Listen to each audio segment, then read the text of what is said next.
All right, be back. There's a lot of stuff shuffling around going on. But we told you we're getting set up for a huge interview. Kick off our Icon series. The Icon series will consist of iconic personalities and people in the industry. You may know, you may not know, because a lot of people are so humble, and Manny is the most humbling person I've ever met, besides myself, because, I'm still in these streets, so I can't really pop fly, walk around with a chip on my shoulder like I wish a mother trucker would. And Manny is the same way. So he is in the building tonight. First time with the DJ Truuf show, even though we've been at it, we met down at that Sneakervilla on 10th and Market Street. Yeah, I think that's where it was. I think that's where the magic started.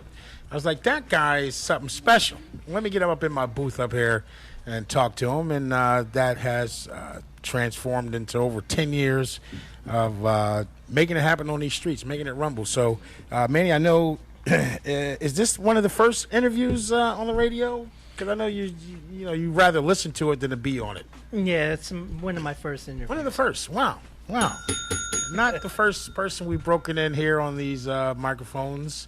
But I'm happy to be a part of the history of you now. Oh, just a tad. We want to get you in all the streams.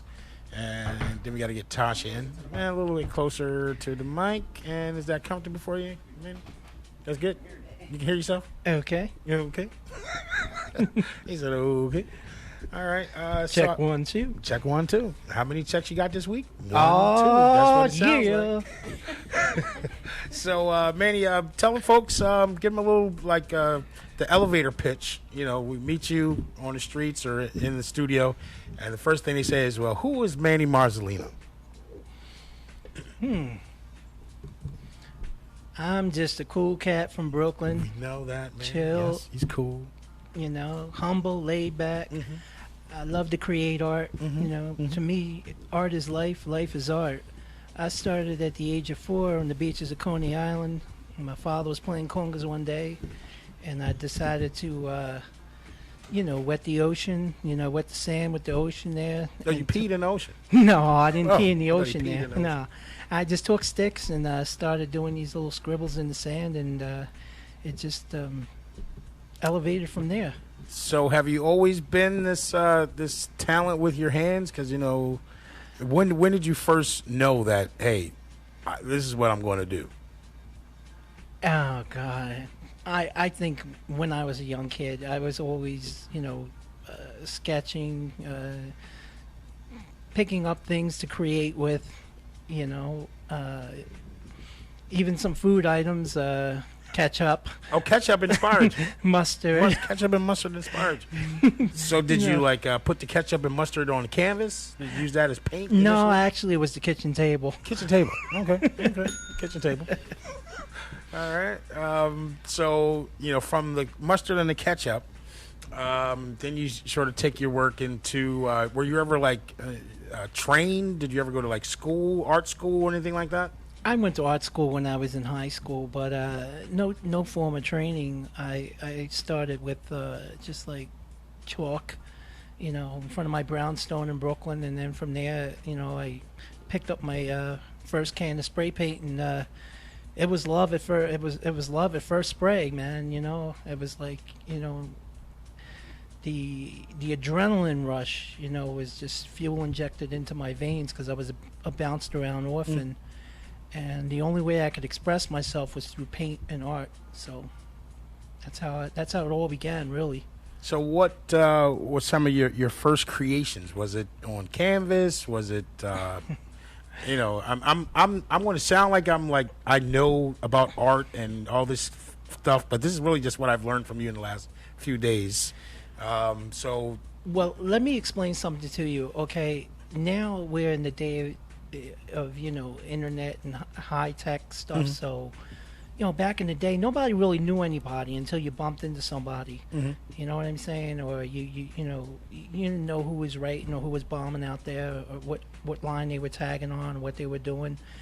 But when you got to meet that certain person and you gained that trust, then everybody, you started getting to know people. you know. So New York is like the place that festers talent.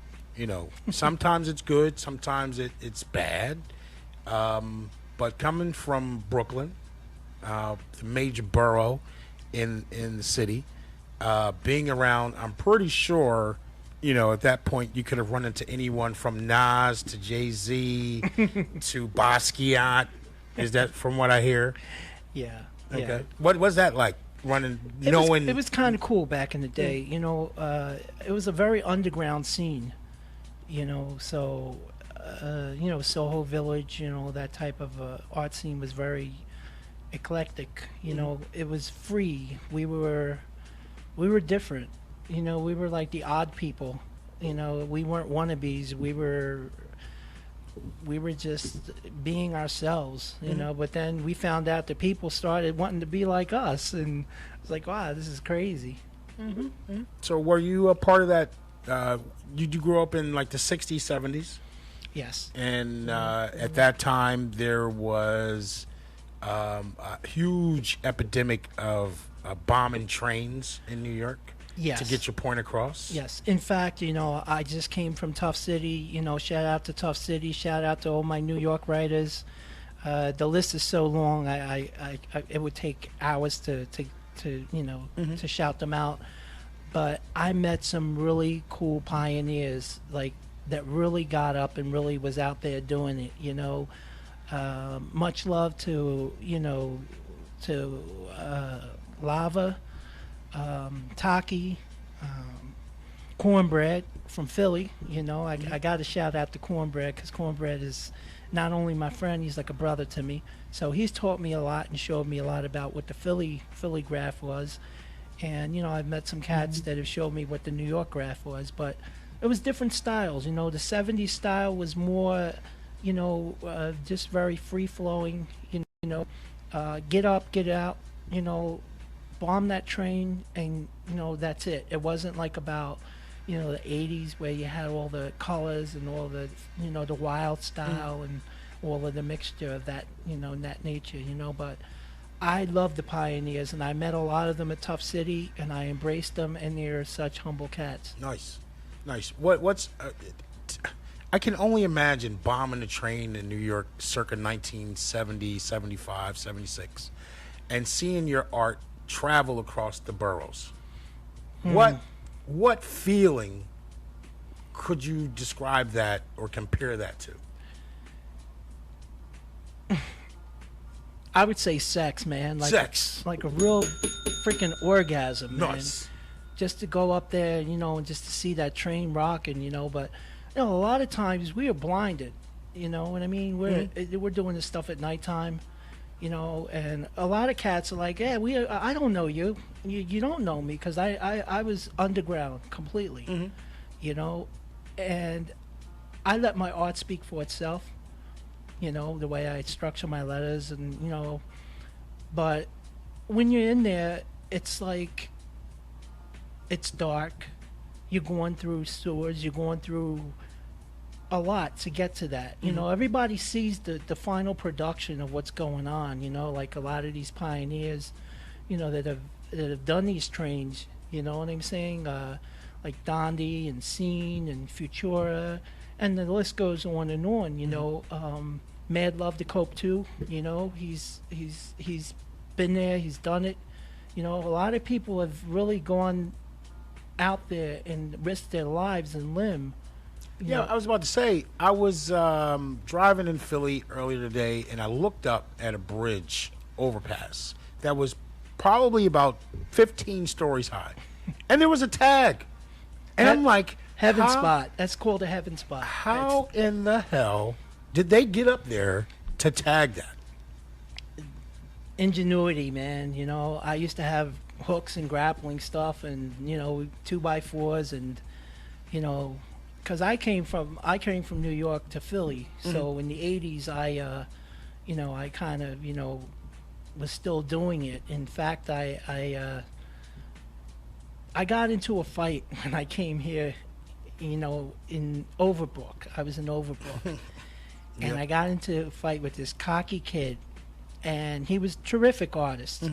And we wound up being friends afterwards, you know. And he wrote Sue Rock, and after the scuffle, man, we just became friends. Like, I had so much more respect for this guy. Did you win the fight?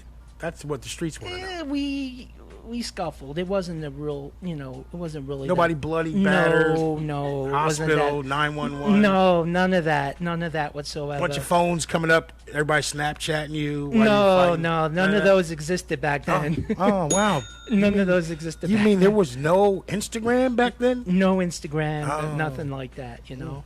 But I got to have a mad respect for him afterwards, you know, because he stood up for his conviction, I stood up for my conviction. Right. And ironically, we just connected here on Facebook after so many years. Nice. And, you know, big ups to him. You know, he is a soldier, you know, so, you know, I wished him a happy Memorial Day. You know, thank you for serving. But he's a terrific artist. Nice. So, you know, coming from your battles in these streets, okay, climbing the subways with grappling hooks like Batman, okay, you sort of plant your feet in Philadelphia. About what year was this? I'd say 80s, because I bounced around back and forth. You know, as an orphan, you know, I was in a boys' home, and I got out of the boys' home, and I just went back to New York, and I kept bouncing back between New York and Philly until I was in a tragic accident. So that kind of ended my whole, you know, escapades of, running back and forth. Decorating the city. Oh, decorating the city. So you made it out of this tragic incident. Yes. Okay, that sort of grounded you. It did. It grounded you. It did. And fast forward, you're in the 80s, coming into the 90s. What did you do for 10 years to survive?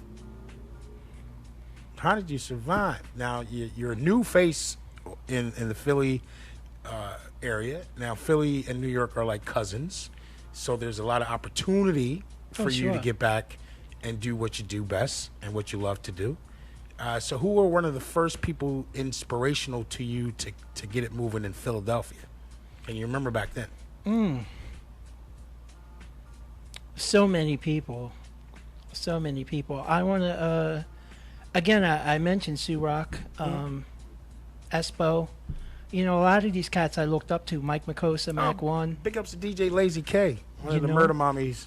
Heavy. So got a lot of VIPs watching you right now, Manny.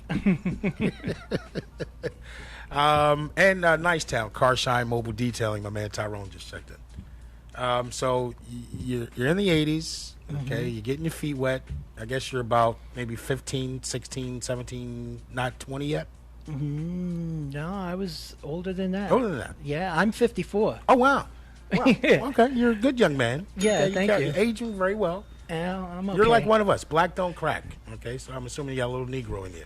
Oh, yeah, I got a little Negro in me. Nice. You know? Negro.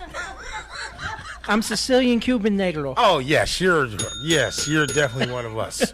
All right, we age very gracefully. Yes, we do. Okay, so you made it through the 80s. 80s was fun for me. It was a fun thing, and I was also into freestyle music. Okay. You know, I did a little ghostwriting, you know, did a little singing. So that was kind of a cool ride. You know, I met a lot of cool people back then, you know. Now, freestyle music, to those who don't know, so name maybe a few artists that put you in the mindset to freestyle music. I want to say my buddy Stevie B. Stevie B. Okay, Johnny O. Shout out to Stevie B, Johnny O. Cynthia, Deneen. Little Susie. Like that would be like, you're my diamond girl. Nah, that's Nice and Wild. Okay. You're my diamond girl. Diamond girl, you make me feel like I'm on fire when you are near. You captivate me with your smile. Girl, you making me get so wild. Ooh, oh, diamond girl. Oh,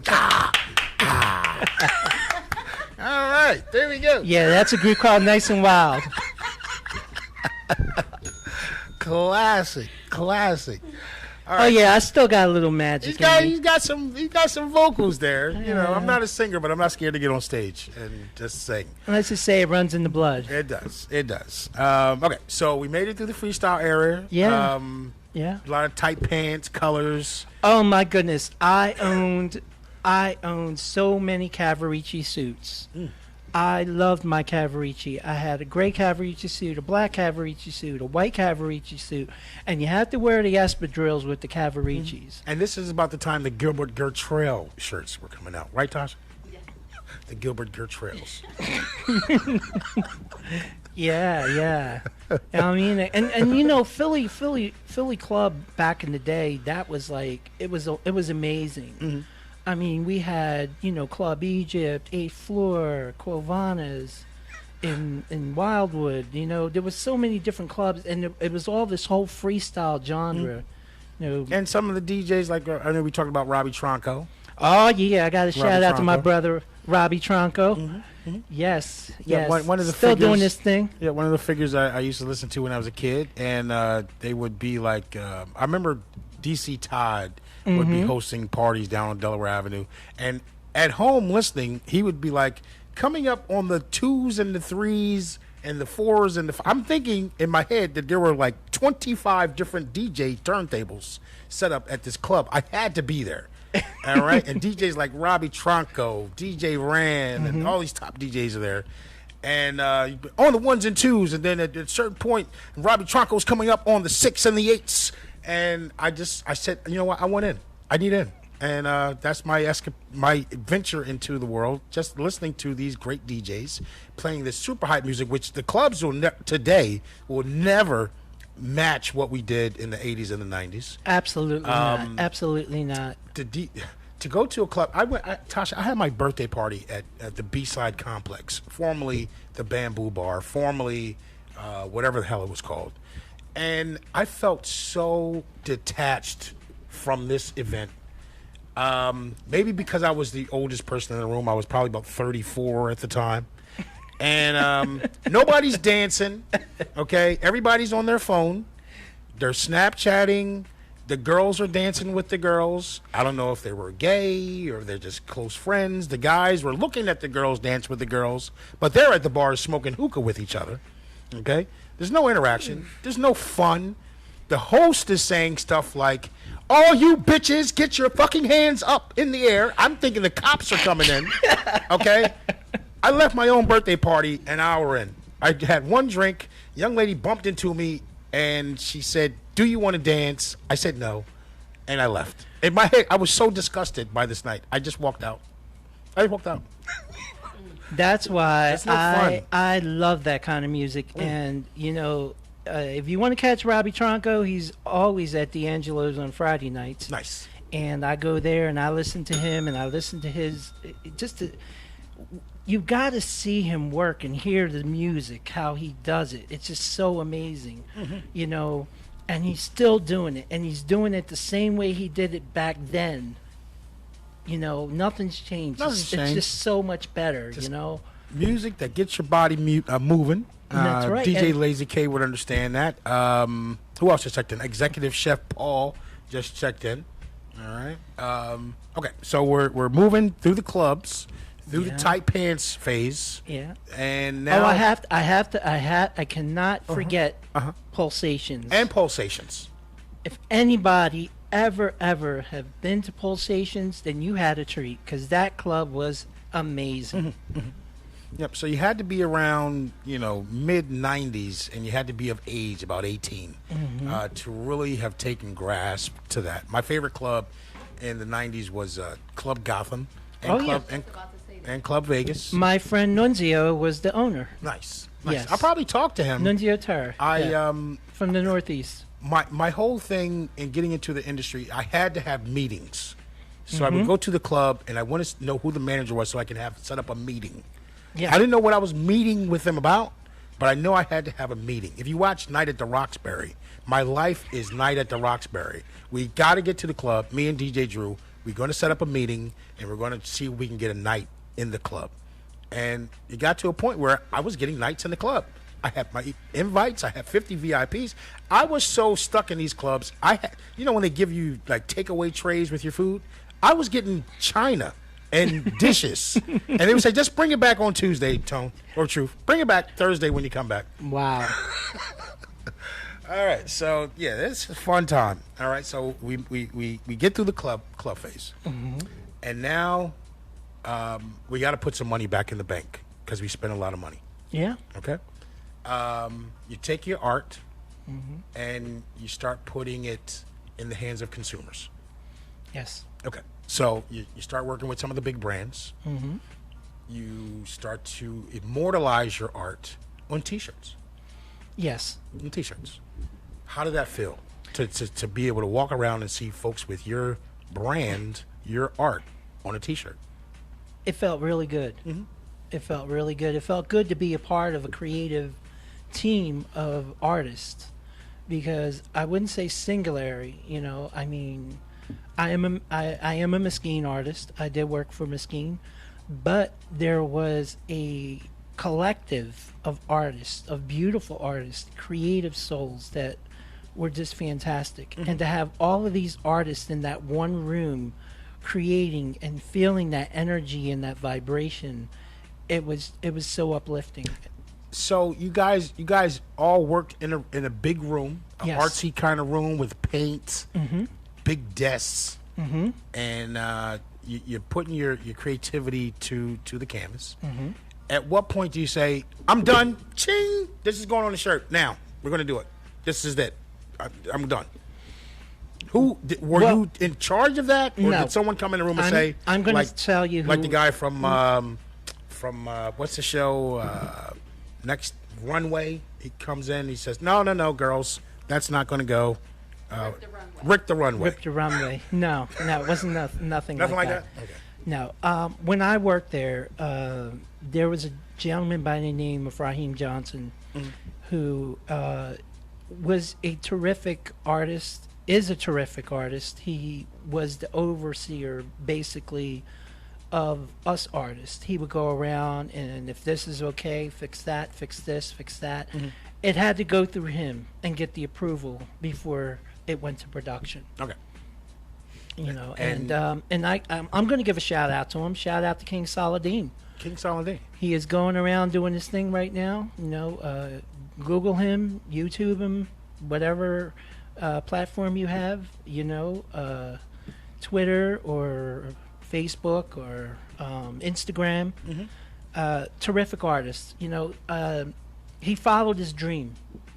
And to cut a story short, when I was fighting my lung cancer, he called me out of the blue and was very confused.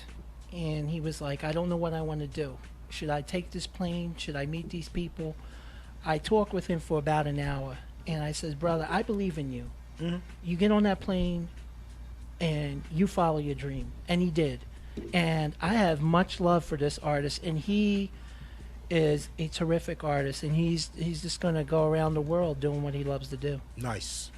So you guys look up King Saladin. I did the other day, and this guy is an amazing talent, just like our very own Manny Marzolino is an extreme talented individual. I actually have one of his creations in my closet right now.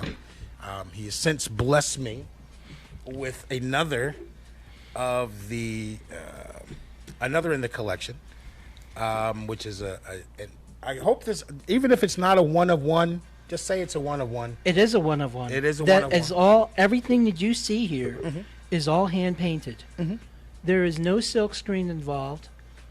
Okay, everything is all soft. It's all hand painted. All right, and you guys can see that on the Facebook stream. One of one original from Manny, and I'm going to get you to sign this one. It's already signed. It's already signed? See it? MSM Soul, buddy. MSM Soul right on the top. I got you. All right, that's what I'm talking about, and I can fit it. And I can fit it. I'm excited. I do. I paint on anything. I paint on T-shirts, anything. Interior, exterior design, bodies, cars, homes. All right. So if you guys are having an event and you have the models and you want to do painting, the glow-in-the-dark painting, He'll paint your girls and have them be the models of the night. I'm actually commissioning him right now to do some canvas art that I can take around and hang in my bedroom. So we're going to work on that project soon. So this is the guy. Do you do like portrait stuff, or do you all creative? I used to do portraits, and it's something that I haven't done in a long time. But what I do, because I'm a very humble artist, and what I do is I connect dots to other artists. So if I have, and I do have many artists in my circle that can do phenomenal portraits, I will connect that individual to them and say, well, go to this person, that person. I can't do it, but I have somebody who can do it for you. Because I truly believe that everyone should have a portrait, not a picture. Pictures we do pictures all the time. You put mixed tiles up, and take pictures, and go to Walmart. Right. That's okay. But everyone, you should take your kids, take your mom, dad, parents, whoever you want to get in this portrait, and sit for a session to put yourself into art. And that picture, trust me, 100, 200 years from now, it'll be in the family. Yes. Now, picture, did you get that photo book that was on the grandmom's bed? Nobody got lost. It got ran down the sewer, and nobody. Okay, well, okay. But the portrait, that goes. Somebody in the family will always claim that portrait. Well, I was blessed with a portrait, and I'll tell a little bit of the story. I was working as a security officer at the Art Institute of Philadelphia, and this gentleman wanted to use the lounge, the computer lounge, and he wasn't a student, but he was an alumni, and I allowed it. And then they tried to kick him out, and I stood up for him. And to make a long story short, he gained my respect. Nice. And he goes by the name of Mark G, and he is a terrific sketch artist. He sketched me in a matter of 15 minutes in ink with my Gucci's on, and it's one of my prized possessions in my art collection, because I collect art from other artists. Nice. That's a big salute to you, Mark G. You get Manny Marzolino to do a sketch of an artist sketch of an artist. How major is that? So I'm encouraging all of our viewers today to follow MSM Soul on the Instagram. I want you guys to get connected to Manny. He might talk to you. He might not. Because, he's a friend of mine, so we follow the same. Hey, phone rings, you see the name, and, I'm busy. But you might catch him on a good day, and you can get him to get some art commissioned in your home, to do some custom. I know you do furniture. Yes. I paint on furniture. I do wood burning on furniture, painting inside the wood burning. There's various facets to MSM Soul. It's not just t-shirts and body art. It can go beyond anything. It's what your vision is, and we can talk, and we can take what I have and what your mindset is, and make it into our vision. Okay, and our vision is your vision. And the fact that you're watching us today, and don't forget, share the stream, share the love. This stream tonight is not costing you any money, even though I had to front, the money to get Manny here, and, it's financially strapped me for the night. But it's worth it. So for you guys sitting at home, I know we got some folks in California listening. Right, Manny? Oh, yeah. What's a shout out to folks in California? I'd like to give a shout out to Julia if she's listening. Okay. All right, Julia. I see you smiled up when you said Julia. Yeah, she's beautiful. Beautiful woman inside and out. Nice. How do you know woman's beautiful inside? Well, does the water come out clean? No, when you talk to somebody and you feel their energy and their vibration, Is that would be right, Tosh? It's Chris Wash. It comes out clean. You're beautiful, baby.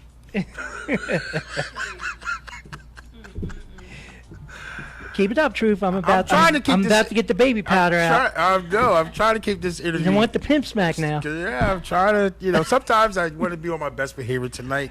It's one of those nights because I am honored to have Manny kick off the Icon series of interviews here on PCRadioLive.com. If you feel or know someone who is an icon living, all right, who is doing what they need to do in hip-hop, music, art, fashion, design, or they just are very creative people, poets. I even talked to a friend of mine today about some poets making some noise in the city. So if you want to be a part of the Icon series of interviews here on the DJ Truuf Show, all you got to do is inbox me on any of the social media or email me at djtruffrank@gmail.com, and I'll try to get back to you within 6 months. All right. You heard that, right? That goes for all my iconic friends out there. You know who you are. That's right. That's right. Hit them on an inbox there. Yeah, I want to interview you guys. I want to be the first. I've done a lot of first interviews, and the first ones are always great because I like to set the bar really high. So when you go to the Booga Wooga stations and they sit there and they ask you, so where you from? What's your Instagram? How long you been doing it? And you're just like, I'm bored to yada yada death. yada yada. You're asking all these basic ass questions. You made me drive 45 minutes here. I could have did this on the phone with you. Okay? So we want to give you the good interview that sets the mark, and we want to set the mark really super high. All right? So the Icon series will roll through the summer, and if it's really popping like I'm assuming it's going to be, we'll get you guys to show up at the kickball tournament. All right, and have that be like the Icon summer blowout cookout. Sounds kickball. good. Your guys will be on one team, the very disrespectful team versus the Icons, and we'll. No, that's I just came up with that, Tosh. I did. I just came up with that. All right, so you guys want to be a part of that movement too? Make sure you hit us up at Philly Coalition Radio. PCRadioLive.com is the movement. Philly's longest running internet radio station and the only real radio station here that matters. Okay, you can run the list of maybe 5 or 6 other internet stations, but you don't really care about them. You don't. Nope. You don't. None whatsoever. Yeah, they come, they go, they don't put the work in. They show up one week, they're not here the next week. Who knows? Are they live? No, that shows. Who knows? You got it locked into the right one, baby. It's the right one, baby. We are live, uncensored, unfiltered, and we are ready to rock. Don't forget, you can catch this interview Saturday night at 6 o'clock. And then again on Sunday. So if you missed the live stream, you can catch it on the replay Saturday night at 6 o'clock. You got any last minute shouts you want to throw out there, Manny? I know. I say this to all my close circle of friends, and I want to say it to everybody out there. You keep peace in your thoughts, light in your soul, and love in your heart, because hope is the key that's going to set your soul free. Give me that. Put a little love in your heart after the break. You know what I'm talking? Put a little love in your heart. That's right. That's right. Will be a better place. Okay, now don't get us to start singing now. Don't get me start singing now. Drew producer looking for it too. If he finds that song, we got a raise for you, Drew producer. We got to find out who it is first, and then we'll figure out how we're going to play it. We got about 10, 15 minutes, and I got 4 or 5 more hits to go. So can you hang out for the next few minutes, Manny? Absolutely. I want to thank everybody for tuning in. Mm-hmm. Okay. Please tune in. Oh, the real DJ Rand just checked in. That's my young boy, DJ Rand. He said, "What's good, OG?" Okay. All right. Okay. That's my young OG. I've set him up for success. He's still winning. That's what I'm trying to tell you. So you guys don't go anywhere. You'll be successful if you keep listening to the DJ Truuf Show with Manny Marzolino, with Muy Caliente. Tasha in the building. Make sure you follow her. Oye, caliente, mamita. She don't speak in no Spanish, though, but she is hot. So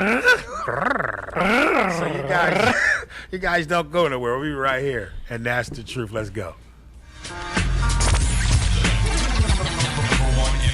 The number one